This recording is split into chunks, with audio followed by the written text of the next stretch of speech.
Krishna, welcome you all in the class. आज की class में आप सभी वैष्णव को बहुत बहुत स्वागत है। हरे कृष्ण माता जी। Hare Krishna Anand Prada, thank you for coming. Class में मैसेज थोड़ा रूटीन कर दो। हरे कृष्णा माता जी, दंडवत प्रणाम माता जी। ओ अहित की हरे कृष्णा, थैंक यू ज्वाइन करने के लिए। तो आज की क्लास जो है वो हम कुंती महारानी की शिक्षाओं के ऊपर करेंगे। तो आप सभी का बहुत बहुत सौभाग्य है। जैसा कि आप सब जानते हैं, साधु संग बहुत इंपॉर्टेंट होता है ना। तो अभी हम कुछ दिनों में गुरु महाराज आए हुए थे है ना। तो सेवा का मौका मिल रहा था। फिर हमारे शिक्षक गुरु भी आए हुए थे, सच्चिदानंद प्रभु, वो भी रुके हुए थे हमारे घर।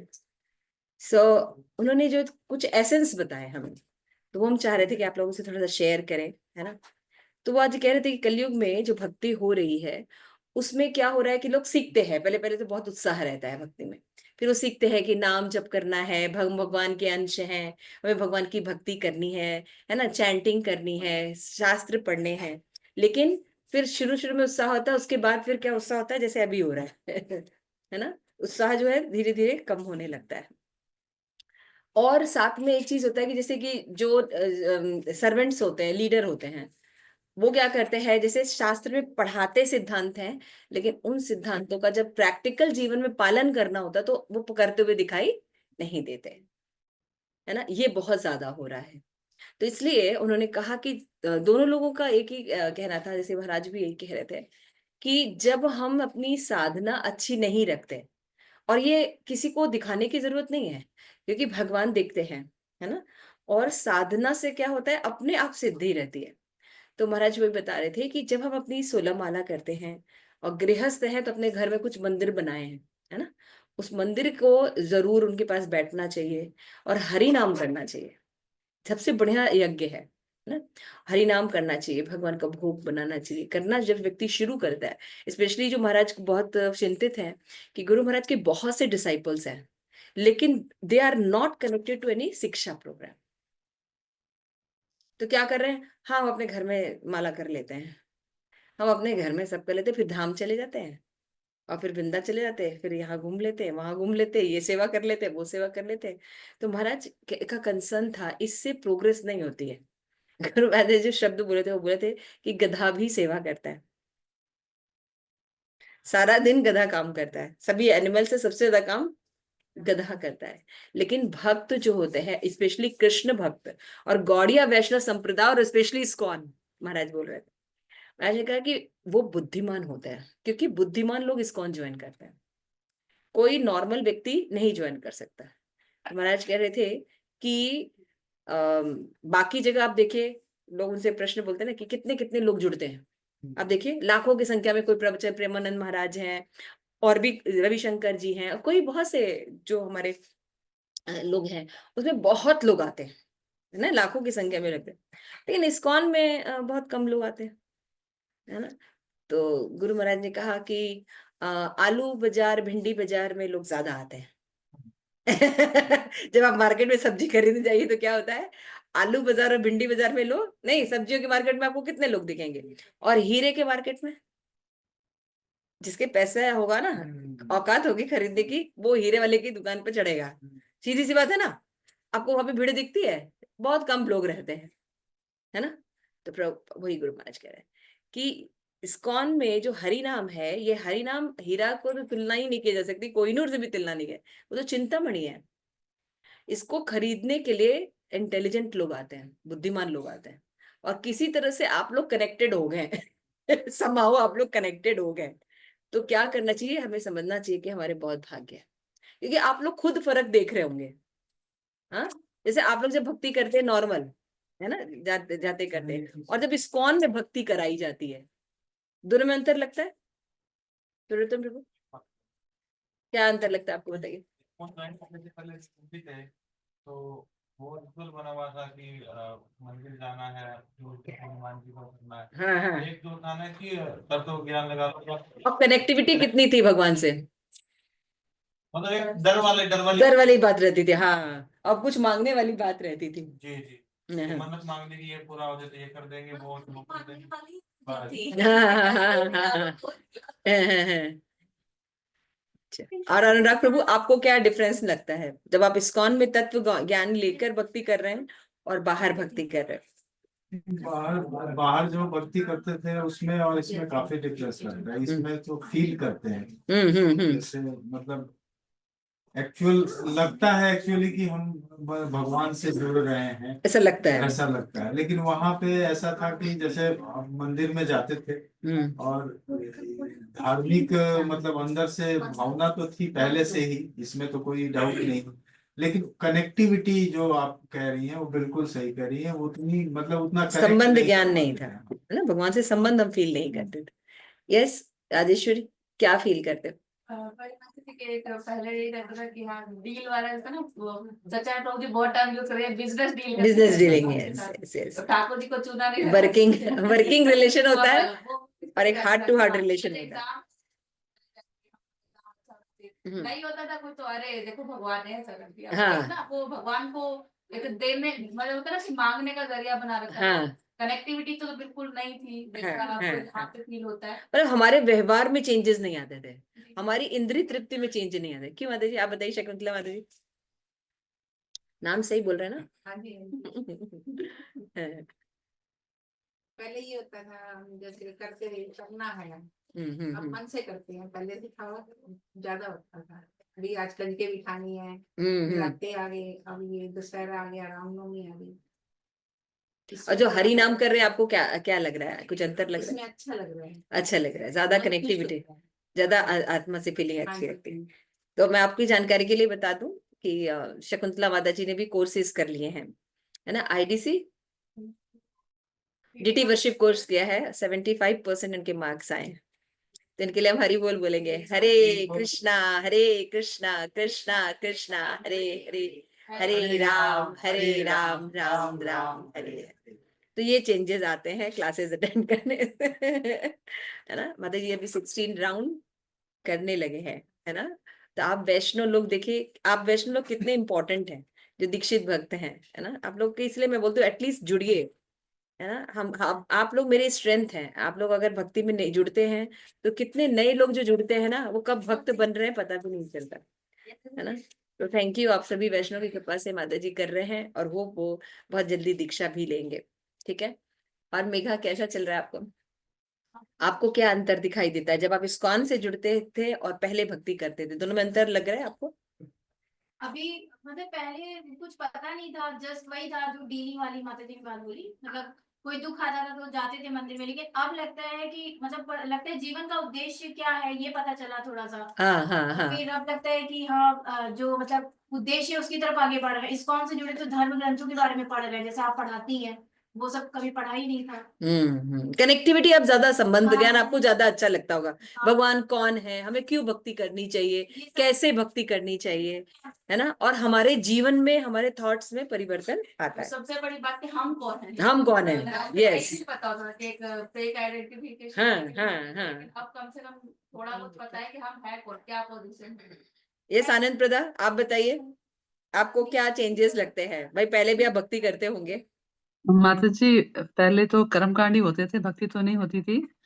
अब तो ऐसे हो जाता है कि माता जी घर में कुछ चीजें करनी पड़ती हैं, लेकिन उस समय ऐसा लगता है जैसे किसी ने गर्दन ना सांस रुक गई हो।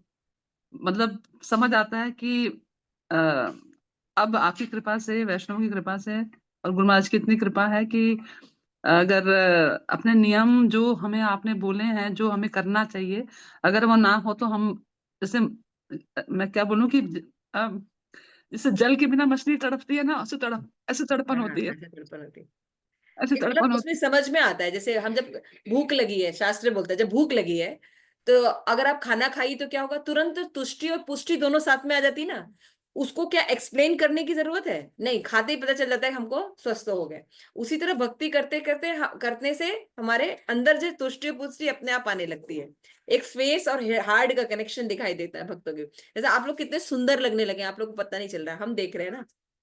चैंटिंग करने से व्यक्ति के अंदर अपने हृदय के साथ कनेक्टिविटी बनती है ना। तो आप सब इतने सुंदर दिखते हैं चैंटिंग करने से।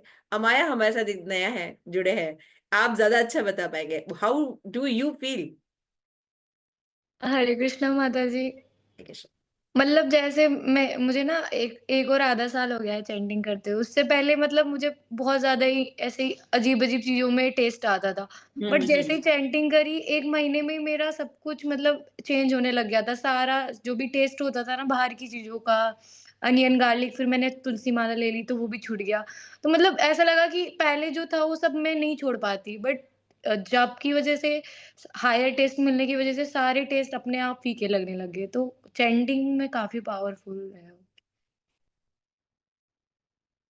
Okay, thank you so much. अहेतु की सेवा माता जी, कोई अंतर दिखता है भक्ति करने से और अभी की इस्कॉन भक्ति में? हाँ, हरे कृष्णा माता जी। माता जी डेफ़िनेटली बहुत ज़्यादा अंतर है। पहले तो ऐसे लगता था जैसे सर्फिंग ही कर रहे थे हम। अभी हाँ, आपको ज्यादा आनंद लगता होगा, भले हम बहुत बहुत। कुछ दिखा नहीं पाते हैं, हम बहुत हाँ, ज्यादा रहते हैं, लेकिन हम ज्यादा हैप्पी है। सोमवार को जा रहे हैं हम शिव जी हाँ, के मंदिर में, हनुमान जी के पास, फिर शनिवार को पीपल के नीचे वो शनिदेव पे चलिए जाते थे देव। हम लोग। हाँ, हाँ, शिरडी वाले साईं बाबा पे जाते साईं थे, बाबा, सब जगह सब जाते थे। हाँ। जगह। पर वो है ना, एक बार महाराज जब हम जुड़े भी नहीं थे, महाराज का लेक्चर सुन रहे थे, उसमें ये बोला था कि ना वृक्ष की जड़ में पानी दोगे तो सभी सभी पोषण हो जाएगा, उसको जरूरत नहीं है कि पत्ते पत्ते पे पानी डालना जाए। तो वो ये चीज मुझे बड़ी वो लगी कि हाँ, कई जगह कनेक्टिविटी होनी चाहिए। हाँ, हाँ, हाँ।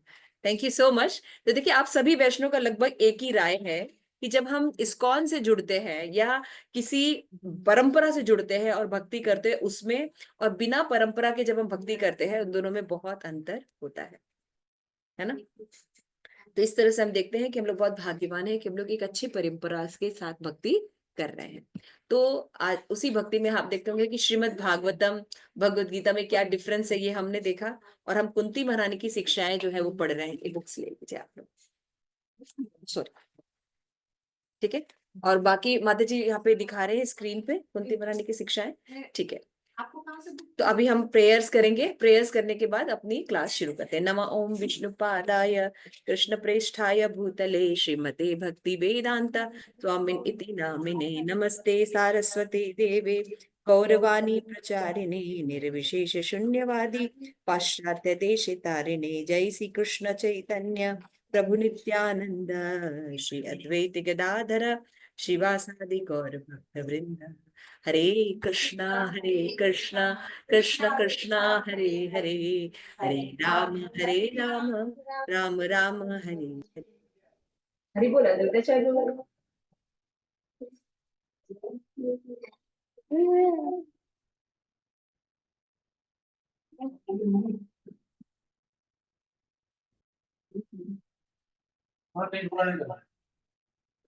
इतनी आवाज इको कैसे हो रही है? मेरा यहाँ से साउंड है खुला हुआ। तो यहाँ पे बंद करना पड़ेगा, मोबाइल से नहीं। माता जी देखिए। मोबाइल का स्पीकर नहीं, ये मेरे स्पीकर ख्याल से लगता है इसका स्पीकर नहीं, ये तो माता जी चाहिए होगा। हाँ, उसका आपके अपने मोबाइल मोबाइल से का मोबाइल में नहीं होगा। माता जी आपको है ना? मैंने तो अपना वो कर दिया, वॉल्यूम कम कर दिया, 0 कर दिया। आई थिंक पेंसिल हो रहा है, ठीक हो रहा है देखना।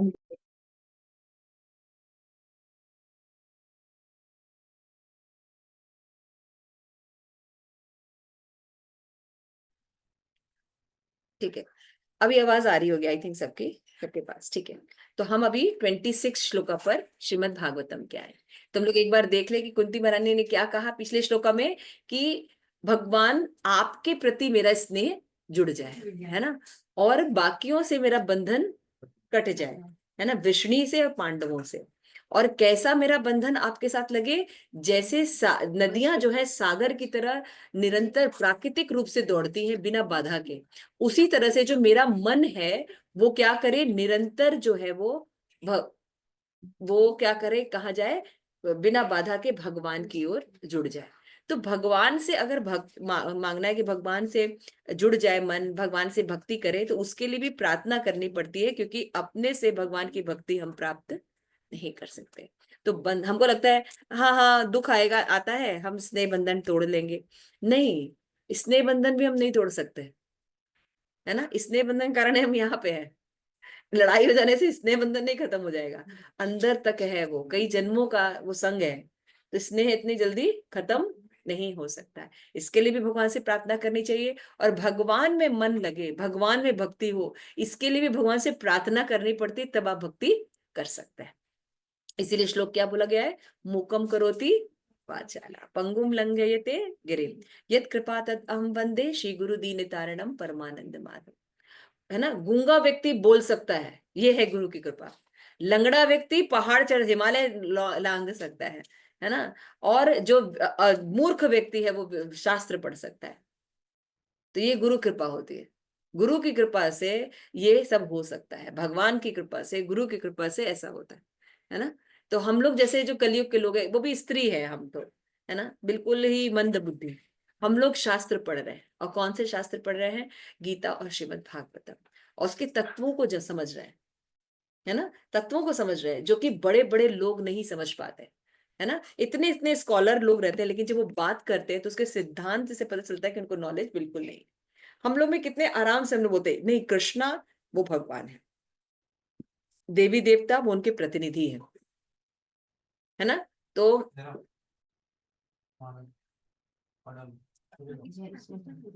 कृष्णा जो है वो भगवान है, कितना आराम से हम लोग इसको एक्सेप्ट करते हैं। तो ये सब क्या इतना आसान है? नहीं, ये गुरु की कृपा से ये सब हम लोग एक्सेप्ट करते हैं। नहीं तो समाज में जो हम लोग देवी देवताओं की पूजा कर रहे हैं, उसमें भगवान की भक्ति की ओर उन्मुख होना बहुत मुश्किल है। सकाम भक्ति से शुद्ध भक्ति की ओर उन्मुख होना बहुत मुश्किल है। तो आइए हम श्लोका पढ़ते हैं और आगे देखते हैं कि कुंती महारानी क्या बता रही हैं कि कृष्ण की महिमा से ही सम्मोहन हो सकता है।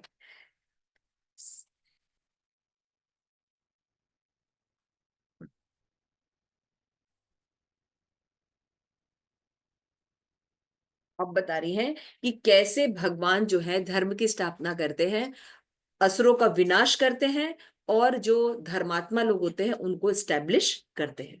तो यहाँ पे बताने को, श्री कृष्ण कृष्ण सखा विष्णि भाव निधृक राजन्य वंशितः नानाम अपवर्ग वीर्य गोविंद गोद्विजे सुरा अवतार योगेश्वर अखिल गुरु भगवान नमस्ते। मैं आपको नमस्कार करती हूँ। कौन से भगवान को? कि हे कृष्ण, और क्या उनको विशेषण दे रही है? अर्जुन के मित्र। हाँ, और क्या बोल रहे हैं? हे विष्णु कुल के प्रमुख, भगवान विष्णु कुल में है, विष्णु कुल पर आप उन समस्त राजनीति दलों के ध्वंसक हैं, है ना।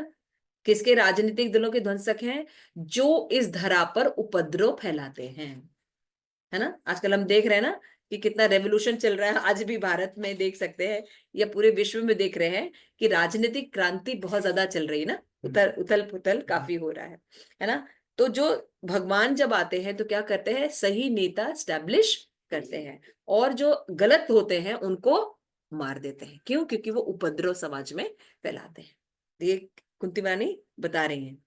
और क्या बता रही हैं? कि आपका शौर्य कभी घटता नहीं है, भगवान का शौर्य कभी घटता नहीं है। और क्या बता रही हैं? आप परम धाम के स्वामी, अखिल ब्रह्मांड के स्वामी हैं। ये नहीं कि बाड़ा लगाकर ये चाइना है, उसके बाद ये भारत है, उसके बाद ये बांग्लादेश है, छोटे छोटे राजबाड़े बना बना के, है ना। नहीं, अनंत प्लेनेटरी सिस्टम है। जैसे आप देखते होंगे कि एक हमारा ग्लोबल है ना। एक नक्शा देखते हैं ना, एक पृथ्वी है ना, उसमें कई देश है, कई एक है। ऐसे अनंत ब्रह्मांड है ना, अनंत ब्रह्मांड के स्वामी भगवान है। तो उसकी कल्पना भी नहीं की जा सकती है ना। तो भगवान अखिल ब्रह्मांड, तो भगवान भौतिक जगत या आध्यात्मिक जगत दोनों के मालिक है। तो हम समझ भी नहीं सकते कि भगवान कितने महान है ना। 4 फैमिली को अगर हमको संभालना होता है, भक्ति वृक्ष में 4 फैमिली को हमें संभालना होता है, कितनी मुश्किल होती है। अभी आपको 50 लोगों को दे दे कि माता जी इनको थोड़ा सा टेक केयर कर लीजिए, तो अभी हालत खराब हो जाएगी। थोड़ा आगे होके बैठी, ठंड लगेगी तो हमें दिक्कत होती है। क्यों अनुराग प्रभु जी? अगर 50 लोगों को भी आपको दे दिया जाए कि भैया टेक केयर करना है, दिक्कत होनी शुरू हो जाएगी। किस जरूरत है प्रभु जी? है ना, ऐसा है ना। आप लोग बताइए भाई माता है कि 4-5 लोग अगर बढ़ जाते हैं तो हम लोग हालत खराब होने लगती है, भैया ये कैसे मैनेज होगा, है ना। और वहां अनंत कोटि ब्रह्मांड है ना, अनंत के 1000 मुख है, अनंत जो है, अनंत शेष, उनके 1000 मुख हैं, वो भगवान की लीलाओं और कथाओं को नहीं बता पाते, और वो करोड़ों जन्म से गा रहे हैं अनंत मुखों से। तो हम समझ सकते हैं कि भगवान अनंत है, भगवान की कथा अनंत है, और कितने महान है भगवान। क्लियर हो रहा है? मतलब अब थोड़ा अंदाजा भी नहीं। तो प्रभुपाद एक एग्जाम्पल देते हैं, किसका? कुएं के मेढक है ना, मिस्टर फ्रॉग। मिस्टर फ्रॉग की क्या स्टोरी है कि जो एक मेढक था, ठीक है ना, वो कुएं में रहता था। कुआं जानते हैं आप लोग? छोटा सा कुआं होता है, उसमें रहता था। तो एक बार क्या हुआ, एक मेढक, दूसरा मेढक जो है वो कहीं से आया, जो कि बाहर से आया था, अटलांटिक ओशन, अटलांटिक सागर से वो कहीं बाढ़ उड़ाई थी, बहता हुआ कहीं उसी उसमें आके मिल गया। तो फिर वही दोनों की दोस्ती हुई, दोनों बातचीत करने लगे। तो फिर वो बताता था कि मैं कहाँ से, वो बताता था ये मेरा जो वेल है ये बहुत सुंदर है, ये है वो है, इतना पुराना है, ऐसा था वैसा था। तो दूसरा वाला बताता है ये जो अटलांटिक सागर से आया उसको कुआं कैसा लगेगा जो अटलांटिक सागर से आया है उसको कुआं कैसा लगने वाला है, बहुत ही बेकार। तो वो कहता अच्छा तो मतलब सागर कितना बड़ा होगा? अपना तो थोड़ा सा फूल जाता है, ऐसे सांस फूलता है, इतना बड़ा होगा? कहता है ये आपका तो पेट इतना सा फूला है इतना। तो कहता है अच्छा थोड़ा और फूल आता है, और फूल, मतलब वो क्या अंदाजा लगाएगा, कितना अंदाजा लगाएगा? जो व्यक्ति वेल में रहता है, कुएं में रहा है, वो व्यक्ति अटलांटिक सागर के बारे में कैसे अंदाजा लगा सकता है? तो वो अनंत पानी है वहां पे, तुम सोच भी नहीं सकते, है ना। तो वो फूलता रहता, अंत में फट के मर जाता है लेकिन वो समझ नहीं पाता अनंत क्या है। इसी तरह हम जीव जो है बहुत छोटे से हैं, जो हम बता रहे हैं ना कि पूरा जो प्लानिटरी सिस्टम है, तो आप समझ लीजिए अनंत कोटि जो भौतिक जगत के ब्रह्मांड है, जो भगवान के रूप कुएं से निकलते रहते हैं, वो भगवान के आध्यात्मिक जगत में कैसे होते हैं? जैसे सरसों के दाने अगर 4 गिरा दे हम यहाँ पे, उसकी क्या वैल्यू है? मान लीजिए अगर एक एक मुट्ठी भर सरसों के दाने यहाँ पे गिर गए, कोई वैल्यू है उसकी? ये है आध्यात्मिक जगत में भौतिक जगत की वैल्यू, इतना छोटा शास्त्र में वर्णन लिखता है ना। तो 1/4 का हिसाब चलता है। तो हमको लगता है कि नहीं बहुत असुर लोग हो गए हैं, भगवान की भक्ति कोई नहीं कर रहा है, लेकिन उनके भगवान की तुलना में, मतलब भगवान की भक्ति करने वाले बहुत है। 1/4, ये एक कोट, मतलब पूरा ब्रह्मांड की बात कर रहे हैं, 14 भुवन और ऐसे अनंत ब्रह्मांड कैसे हैं? सरसों के दाने के बराबर। मैं जब भी सब्जी में सरसों यूज करती हूँ तो मुझे हमेशा याद आता है कि हम कितने छोटे हैं और भगवान कितने विभु हैं, है ना। तो जब हम माया के साथ में रहते हैं तो हम सोचते हैं हम बड़े हैं, क्योंकि हम उसको कंट्रोल कर सकते हैं। लेकिन जब हम भगवान के साथ में रहते हैं तो हमेशा हम अपने आप को देखेंगे कि हम कितने छोटे हैं। इसीलिए भक्त विनम्र रहता है। भक्त विनम्र क्यों होता है? क्योंकि उसको पता है कि वो कितना छोटा है, कितना छोटा। कुर्सी और ला दीजिए प्रभु जी को बैठने के लिए। कुर्सी कुर्सी ला रहे हैं। समझ में आ गई बात कि हम कितने छोटे हैं? कैसा पता चलता है? जब हम भगवान के संपर्क में रहते हैं। क्लियर हो रही बात? अगर हम माया के साथ में रहेंगे तो अपने आप को बड़ा मानेंगे, क्योंकि हम माया से बड़े हैं। हम आत्मा है और ये जड़ है। हमने भगवत गीता में कल पढ़ा ना कि जड़ इंद्रियों से जो कर्म इंद्रियां है वो श्रेष्ठ है। पढ़ा ना हमने? तो श्रेष्ठ ही रहेंगे ना हम, क्योंकि हम श्रेष्ठ हैं। तो माया के साथ क्या हमारा मुकाबला है? जरा भगवान के सामने खड़े होके देखो। तो गुरु महाराज एक एग्जाम्पल बताते हैं कि जब वो पदयात्रा लेके जा रहे थे, तो जब वो हिमालय के पास पहुंचे है ना, हिमालय में गए, वहां पे पदयात्रा गई, तो हिमालय का, महाराज कहते कि मैं हिमालय पर्वत के ऐसे नीचे खड़ा था। तो वहां खड़ा होने में पता चला था कि मेरी कितनी औकात है। हिमालय के आगे एक व्यक्ति अगर खड़ा हो कैसा लगेगा? बौना ही लगेगा ना। तो इसी तरह भगवान के आगे जब हम रहते हैं, भक्ति करते हैं, तो हम अपनी सही पोजीशन में बने रहते हैं। क्लियर हो गया? तो कुंती महारानी क्या करी है? आप योगेश्वर हैं, है ना, समस्त ब्रह्मा, जो अखिल ब्रह्मांड है, उनके आप स्वामी हैं। और आप क्या करते हैं? आप परम स्वामी हैं, और साथ में क्या करते हैं? आप गाय ब्राह्मण भक्तों के कष्ट को दूर करने के लिए अवतार लेते हैं। पढ़ा है ना? कौन सा श्लोक है भगवत गीता का? भगवान जन्म लेते हैं परित्राणाय विनाशाय च हाँ, तो बोलिए श्लोका। धर्म संस्थापना थाया संभवामी युगे युगे, है ना महाभारत सीरियल से। तो यही इसको कंफर्म कर रही है कुंती महारानी कि केवल आप नाश करने के लिए नहीं आते हैं। इसी तरह भक्ति जो है उससे केवल अनर्थ आपके नहीं निकलते हैं, अर्थ प्रवृत्ति भी होती है। ये ब्यूटी होती है। बाकी लोग क्या करते हैं, खाली छोड़ देते हैं। जैसे ब्रह्मवादी ये लोग क्या करते हैं, खाली अरे ये माया है, ये माया है, ऐसे करके वो छोड़ देते हैं। लेकिन हम छोड़ते हैं और साथ में जुड़ते भी हैं। कुंती महारानी ने कहा क्या, उनसे आसक्ति तोड़ दीजिए और त्वयि में निवेश, आप में निवेश कीजिए। हम लोग बेटर टेस्ट की तरफ जाते हैं, इसलिए हमारी इंद्रियां सदैव जो है आत्मतुष्ट रहते। हम भक्ति से लबालब भरे रहते हैं ना। हम भक्ति में अच्छा देखते हैं, अच्छा खाते हैं, अच्छा पहनते हैं, अच्छा प्रसाद खाते हैं, इसलिए हमारा कभी भी छोटी जगह से कर वापस इंद्रिय तृप्ति की ओर अच्छा नहीं लगता। ठीक है। फिर कुंती महारानी कहती हैं, आप भक्तों के कष्ट को दूर करने के लिए अवतार लेते हैं। देखिए, अगर हमें कष्ट दूर करने हैं तो किसके पास जाना है, कृष्ण के पास जाना चाहिए। ठीक है। आप सारी योग शक्तियां हैं और आप समस्त विश्व के उपदेशक भी हैं। क्या बता रहे हैं, आप ही गुरु हैं, you are the main person, है ना। तो यानी हमको अगर उपदेश ग्रहण करना है तो किससे ग्रहण करना है, भगवान से ग्रहण करना है। भगवान जड़ है, भगवान मेन व्यक्ति है। ये कुंती महारानी हमें बता रही है। वापस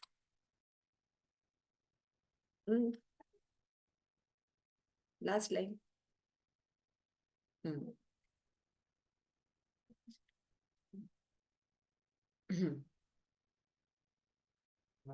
इसमें नहीं आ रहा है। हाँ हाँ, इसलिए ऐसे सर्वशक्तिमान भगवान को मैं प्रणाम करती हूँ। इसलिए कैसा प्रणाम करती हूँ, सादर प्रणाम करती हूँ।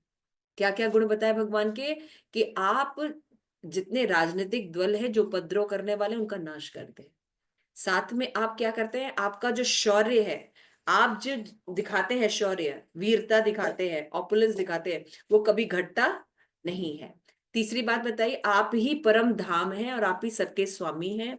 आप गाय, ब्राह्मण और भक्तों के कष्ट को दूर करने के लिए अवतार लेते हैं। गो ब्राह्मण हिताय च, है ना।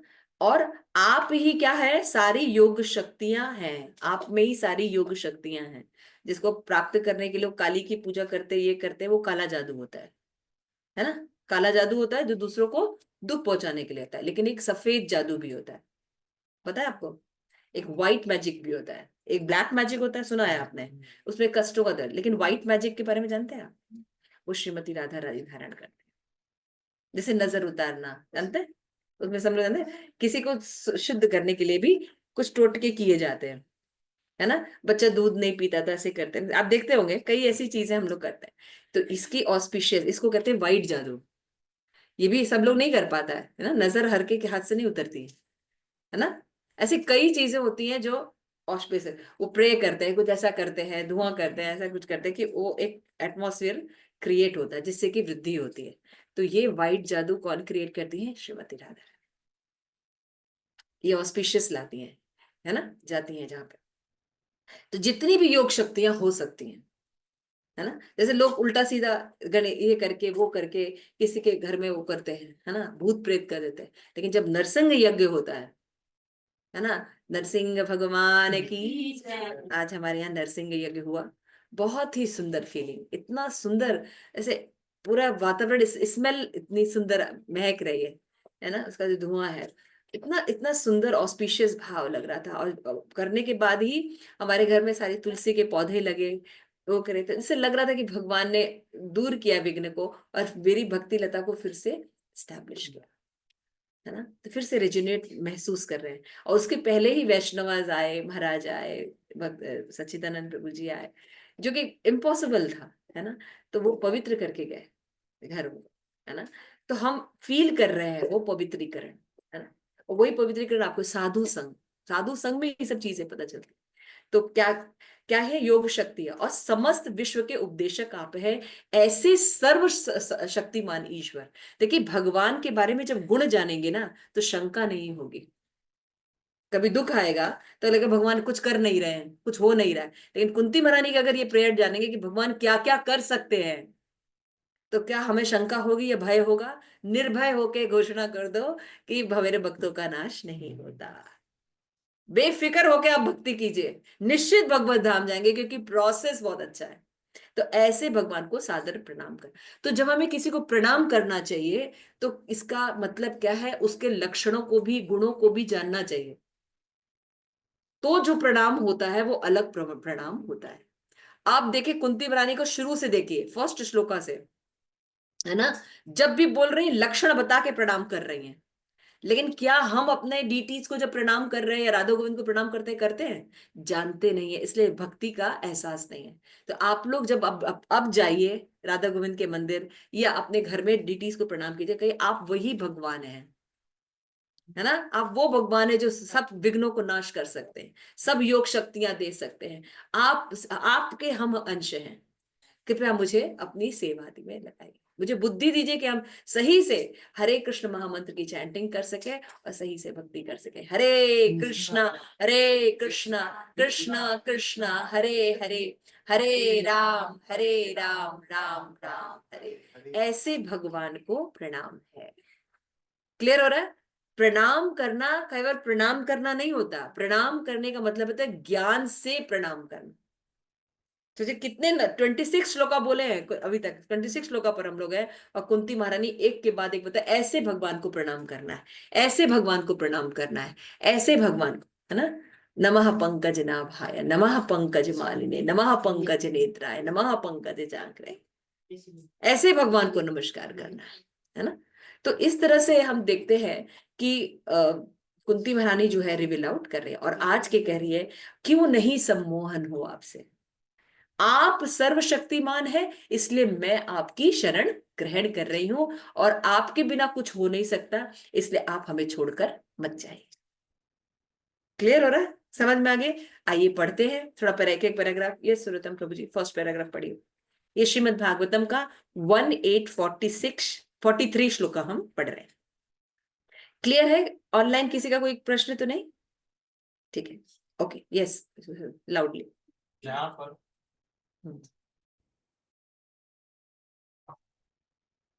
श्रीमती कुंती देवी ने भगवान श्री कृष्ण को सार रूप में प्रस्तुत किया है। भगवान का अपना दिव्य धाम है, जहाँ वे सुरभि गायों के पालन में व्यस्त रहते हैं। उनकी सेवा में लाखों लक्ष्मियां लगी रहती हैं। वे इस जगत में अपने भक्तों को उबारने तथा राजनीतिक दलों के उपद्रवकारी तत्वों तथा शासकों को विनष्ट करने के लिए अवतरित होते हैं। वे अपनी असीम शक्तियों से सृजन, पालन तथा संहार करते हैं। फिर भी वे सदैव शौर्य से पूर्ण रहते हैं और उनकी शक्ति कभी क्षीण नहीं होती। वे गायों, ब्राह्मणों तथा भगवत भक्तों पर विशेष ध्यान रखते हैं, क्योंकि जीवों के सामान्य कल्याण के लिए महत्वपूर्ण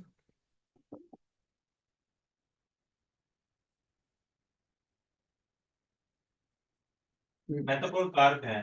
कुंती कृष्ण तक कहकर पुकारती है, क्योंकि वे जानती हैं कि जबकि अर्जुन उनका पुत्र है, अतएव वह उनके अधीन है, किंतु कृष्ण अर्जुन से उनकी अपेक्षा अधिक घनिष्ठता पूर्वक जुड़े हुए हैं। कृष्णा द्रौपदी का भी नाम है, अतएव कृष्ण तक शब्द द्रौपदी से कृष्ण के संबंध को भी बताता है। कृष्ण ने द्रौपदी की उस समय रक्षा की थी जब दुर्योधन तथा कर्ण ने उन्हें नंगी करना चाह रहे थे। कुंती ने कृष्ण को वृषणी ऋषभ जी कहा है, जिसका अर्थ है वृष्णि कुल की संतान।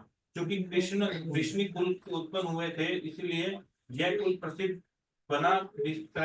मलेशिया तथा मल्य पर्वत मल्य चंदन उत्पन्न करने के कारण प्रसिद्ध हुए। कुंती देवी ने कृष्ण को पृथ्वी को विस्तृत करने वाले राजनीतिक दलों या राजकुलों का विध्वंसक भी कहा है। प्रत्येक राजतंत्र में राजा का अत्यधिक सम्मान किया जाता है। क्यों? जब राजा मनुष्य है और अन्य नागरिक मनुष्य है, तो फिर इतना सम्मान क्यों? इसका उत्तर यह है कि गुरु की तरह राजा ईश्वर का प्रतिनिधि होता है। वैदिक वाङ्मय में कहा गया है, आचार्य माँ विचिनिया नाव नवेते सहित।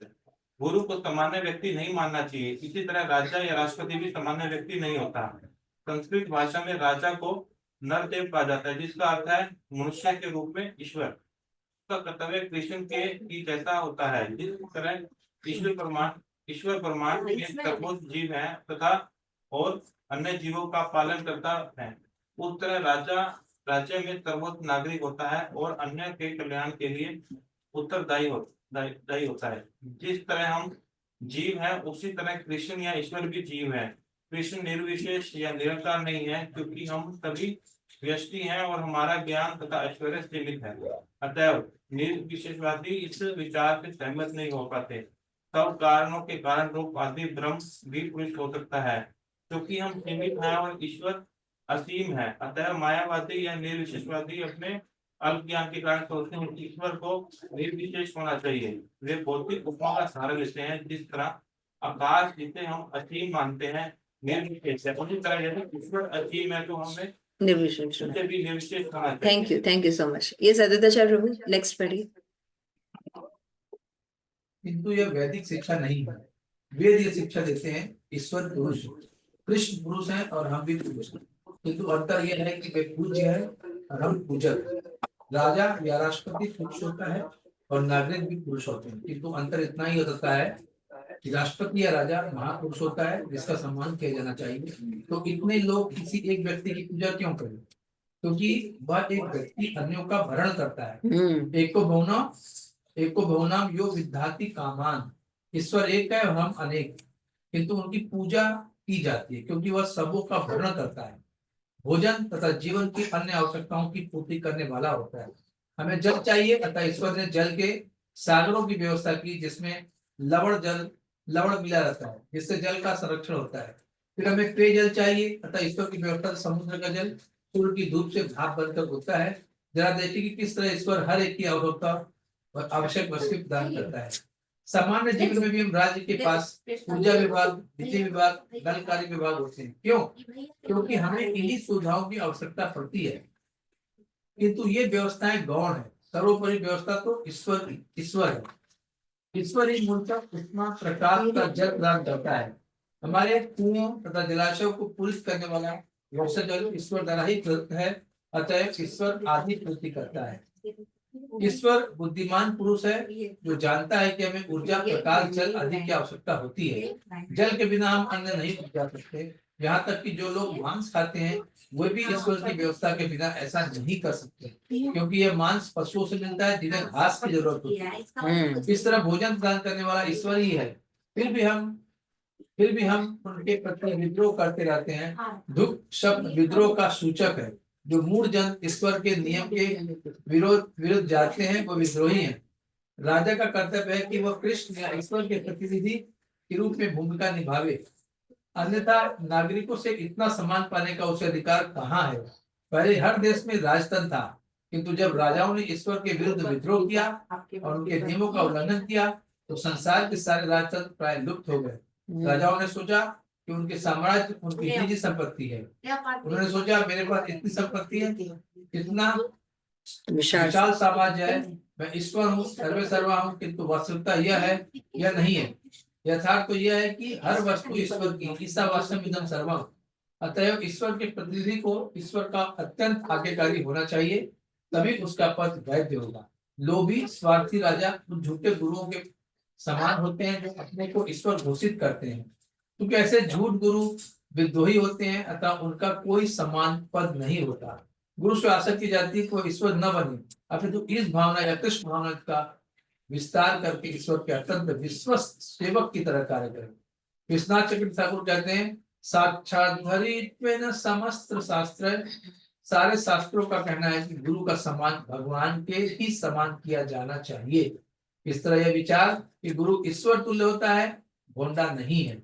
इसका वर्णन शास्त्रों में मिलता है। अतः जो लोग आध्यात्मिक जीवन में अग्रणी हैं वो इस आध्यात्मिक आदेश को स्वीकार करते हैं। उक्त तथा भागवत एवं साध्वी। तो क्या गुरु ईश्वर तुल्य होता है? किंतु प्रभुर्य प्रिय तस्य, गुरु ईश्वर नहीं है किंतु ईश्वर का विश्वस्त प्रतिनिधि है।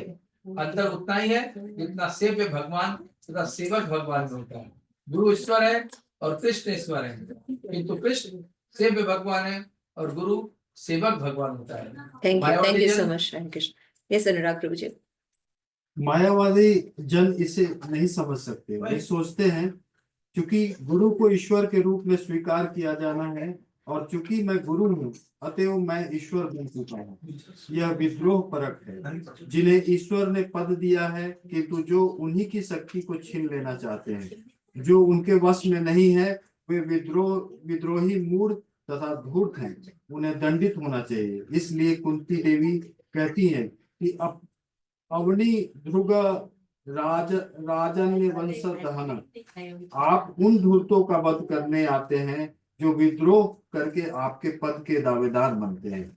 जब विभिन्न राजा या जमींदार किसी सम्राट के अधीन होते हैं तो कभी कभी वे बगावत कर देते हैं और कर चुकाने से इनकार करते हैं। इसी तरह से विद्रोही व्यक्ति हैं जो ईश्वर की सर्वश्रेष्ठता से इनकार करते हैं और अपने को ईश्वर घोषित करते हैं। इनका वध करना श्री कृष्ण का कार्य है। अनक वर्ग शब्द सूचित करता है कि श्री कृष्ण का शौर्य क्षीण नहीं होता। यह शब्द प वर्ग का विलोम है जो भौतिक कष्ट के मार्ग का द्योतन करता है। प वर्ग प, फ, ब, भ तथा म अक्षरों का भी सूचक है। जब प वर्ग का प्रयोग भौतिक कष्टों के मार्ग के द्योतन के लिए किया जाता है, इसका अर्थ इन पांचों अक्षरों से प्रारंभ होने वाले शब्दों के रूप में समझा जाता है। प परिश्रम के लिए आता है। इस जगत में अपने भरण पोषण के लिए मनुष्य को परिश्रम करना पड़ता है। श्रीमद् भगवत गीता 3.8 में कहा गया है कि शरी यात्रापि च तेना प्रसिद्ध येद कर्मण, काम किए बिना मनुष्य अपने शरीर तक का पालन नहीं कर सकता। श्री कृष्ण ने कभी अर्जुन को यह सलाह नहीं दी, मैं तुम्हारा मित्र हूँ, मैं सारा काम कर दूंगा, तुम बैठो और गांजा फूको।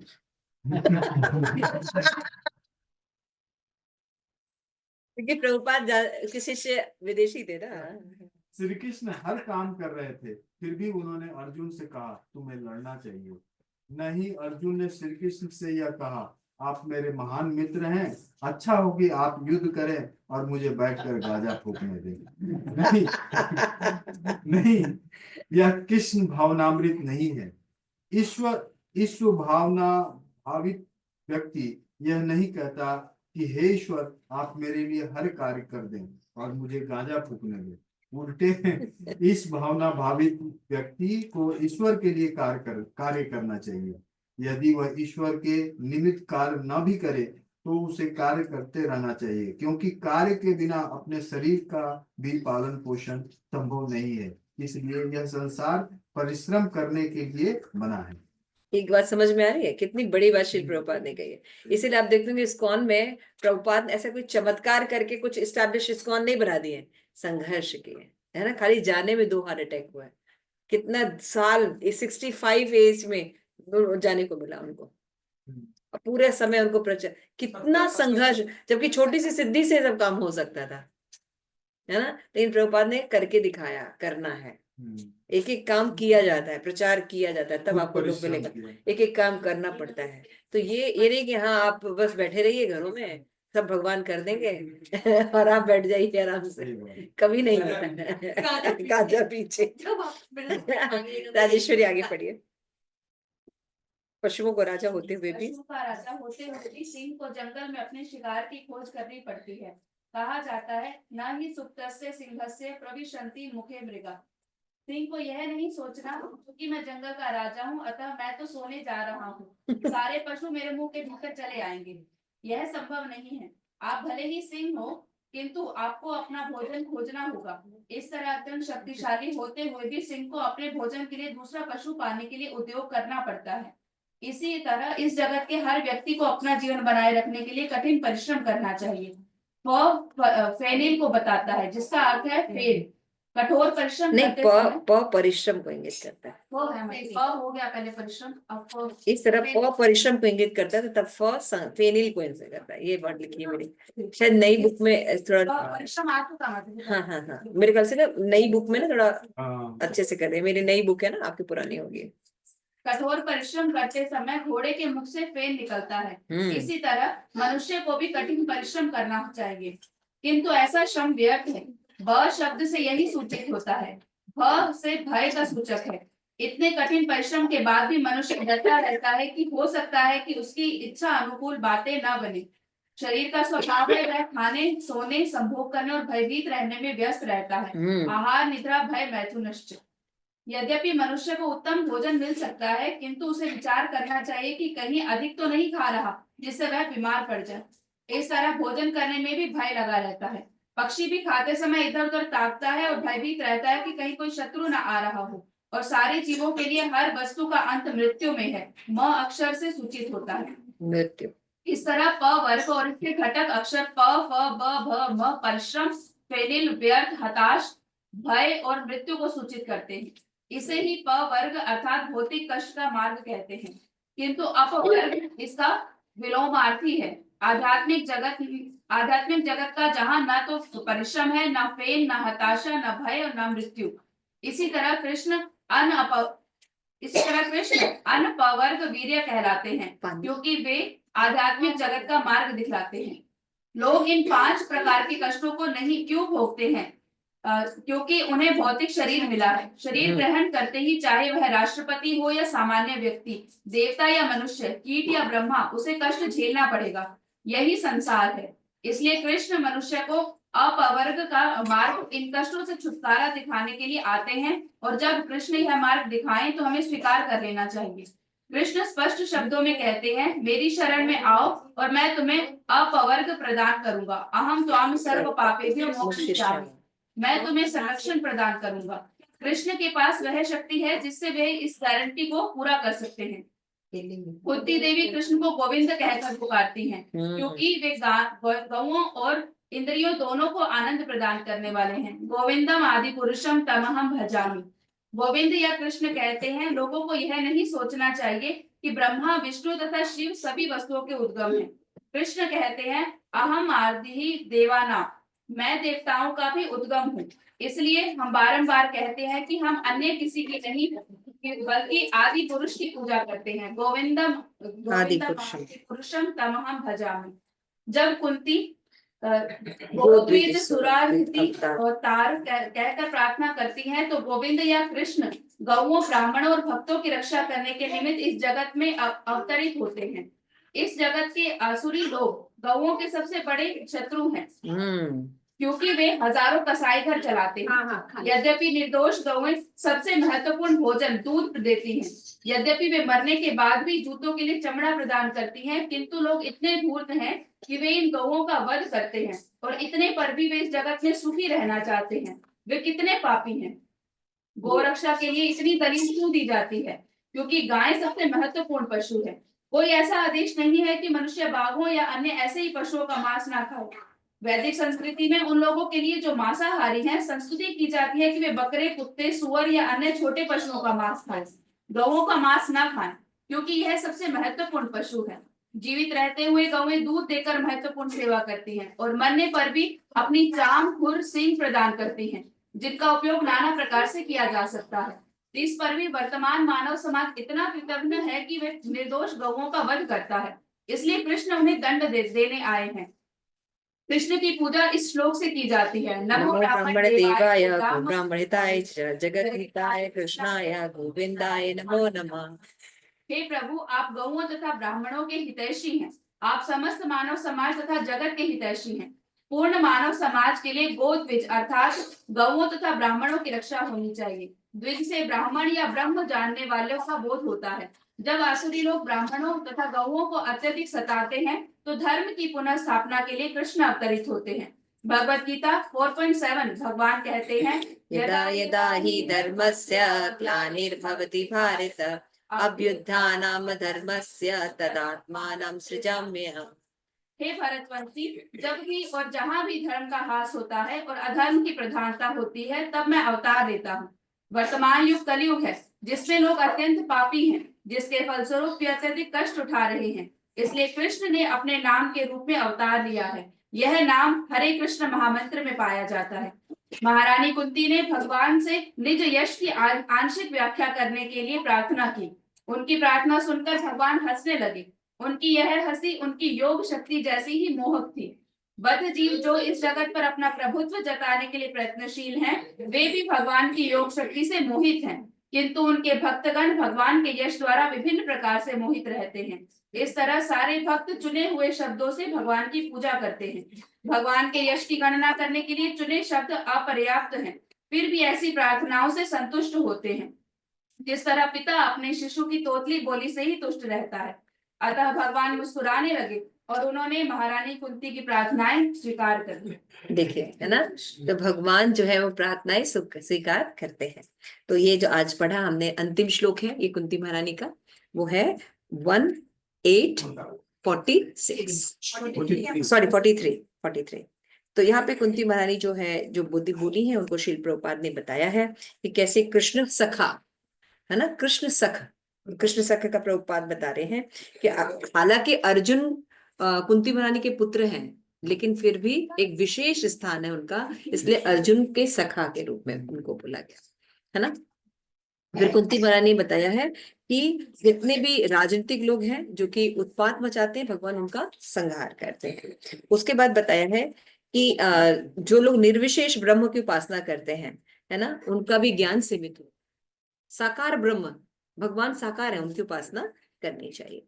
और एक बात बहुत अच्छी बताई है कि राजा जो है, आज के राज्य क्यों खत्म हो गया, उसके पीछे रीजन श्रील प्रभुपाद बता रहे हैं कि राजा का कर्तव्य था कि वो धर्म को एस्टैब्लिश करे, धर्म का पालन करे, भगवान की भक्ति करे, वो छोड़ दिए थे और लोग सोचते थे ये मेरा संपत्ति है, प्रजा मेरी संपूर्ण अत्याचार करते थे और मैं ही भगवान हूँ। इसलिए पूरा राजवंश आज खत्म हो चुका है ना, धीरे धीरे ऐसा हो चुका है। तो प्रभुपाद ये कहते हैं कि जब तक आप धर्म का पालन करेंगे आप सुरक्षित रहेंगे, लेकिन धर्म को छोड़ देंगे और अपने मनमाना प्रयास करेंगे, इसीलिए सारा चीज नष्ट होता चलता है। फिर लास्ट में बता रहे हैं कि लेकिन जब माया में हम होते तब हम सोचते हैं हम ईश्वर के तुल्य हैं। और भगवान को कैसे बोला गया है, भगवान अपवर्ग है। एक प वर्ग होता है, एक अपवर्ग होता है। प वर्ग में क्या होता है, भौतिक जगत, प फ ब भ म, प वर्ग हुआ ना। क वर्ग होता है क ख ग घ अंग, च वर्ग हुआ च छ झ झ इया, समझ में। ट वर्ग होता है, उसी तरह प वर्ग होता है। प वर्ग में क्या क्या शब्द आते हैं, प फ ब भ म। तो प का मतलब होता है परिश्रम करना। भौतिक जगत में लोग कितना परिश्रम करते हैं, है ना, कि मुंह से फेन निकल जाता है। आप लोग सब गृहस्थ हैं, सब समझते हैं, मुंह से फेन निकल जाता है ना। और ब से आता है बल पूर्वक हम जो है वहां पे लगे रहते हैं, हताश की तरफ, व्यर्थ चीजों की तरफ लगे रहते हैं, है ना, क्योंकि जो भी चीज हम कर रहे हैं वो व्यर्थ हो जाएंगे, है ना। भ से फिर भय लगता रहता है ना, एक चीज देख रहे हैं ना। तो भौतिक जगत को प वर्ग बोला जाता है, प फ ब भ म, यानी इसी में भक्त, सारे लोग भक्त नहीं, इसी में जीव लगा रहता है। आहार, निद्रा, भय, मैथुन, ये पशु के काम है। लेकिन भगवान इन सबसे ऊपर होते हैं, अपवर्ग होते हैं। क्लियर हो गया। अब अपवर्ग शब्द आएगा समझ में आएगा, प वर्ग से ऊपर, जिसमें परिश्रम ये सब नहीं होता, प फ ब भ म नहीं होता है ना। भगवान की भक्ति में परिश्रम लगता है। प्रेम से जब यशोदा मैया सेवा करती थी तो उनको परिश्रम लगता था, है ना। गोप सखाए जब खेलने जाते थे, गो चैलेंज करते थे, तो उनको परिश्रम लगता था। वो तो इंतजार करते थे भोर क्यों, कब होगी, क्यों कृष्ण सोने चला गया, है ना। आप समझ रहे हैं, कोई परिश्रम नहीं होता है भगवान की भक्ति में। तो इस तरह से इसका मतलब ये हुआ। इसके बाद कुंती महारानी कहती है कि भौतिक शरीर मिला है तो कष्ट होगा ही। आपको भौतिक शरीर है, इसका मतलब है कि गलत जगह, तो अपने आध्यात्मिक जगत को हमें प्राप्त करना है। इसलिए भगवान क्या है, गो ब्राह्मण हिताय च। अगर समाज को स्टैब्लिश रखना है तो क्या क्या, गो ब्राह्मण, इनको स्टैब्लिश करना पड़ेगा। अगर समाज को विध्वंस करना तो ये दो चीजें हटा दो। क्लियर हो गया। देखिए कि भक्तों को केंद्र पता होता है। अगर आपको अपने जीवन में सुखी रखना है तो दो चीजों को स्टैब्लिश कीजिए, गाय को अपने जीवन में स्टैब्लिश कीजिए और वैष्णव को अपने जीवन में स्टैब्लिश कर लीजिए। आपके घर में धर्म स्थापना हो जाएगी। और आपको नष्ट करना है तो ये दो चीजों को आप हटा दीजिए। क्लियर हो गया, तो आपका धर्म नष्ट हो जाएगा।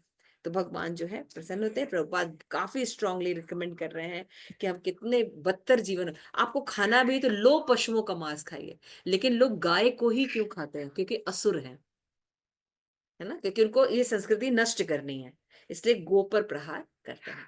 तो आज कुत्ता पाला जाता है और गाय कसाई खाने में जाती है ना। तो श्री प्रभुपाद ये देख रहे थे, कल्चर भारत में बाहर सब जगह हो रहा है। तो हम सबको ये सब ज्ञान लेना चाहिए, और एटलीस्ट बीफ के जो प्रोडक्ट्स हैं या बीफ मीट ईटिंग है उसको बिल्कुल नहीं लेना चाहिए। उसके बिना मर जाएंगे क्या? नहीं। तो जिह्वा की तुष्टि के लिए हम जब जैसे डिमांड होता है वैसे सप्लाई होता है, आप डिमांड बंद करिए, ठीक है। तो इस तरह से आज कुंती महारानी का ये श्लोक हमने पढ़ा। होप आप लोगों को ये सफर अच्छा लगा होगा श्रीमद् भागवतम का। कुंती महारानी की जय। तो कुंती महारानी से प्रार्थना है कि जैसे उन्होंने प्रार्थना की और भगवान रह गए, वैसे हमारे प्रार्थना करने की तो कोई, लेकिन उन्हीं की प्रार्थना को हम थोड़ा बहुत जो दोहराए और भगवान हमारे हृदय में आके स्टैब्लिश। हरे कृष्ण। श्रील प्रभुपाद की जय। आप सभी गौर भक्त वृंद की जय। पिताई गौर प्रेमानंदे हरि हरि बोल। ठीक है। So I think Indumati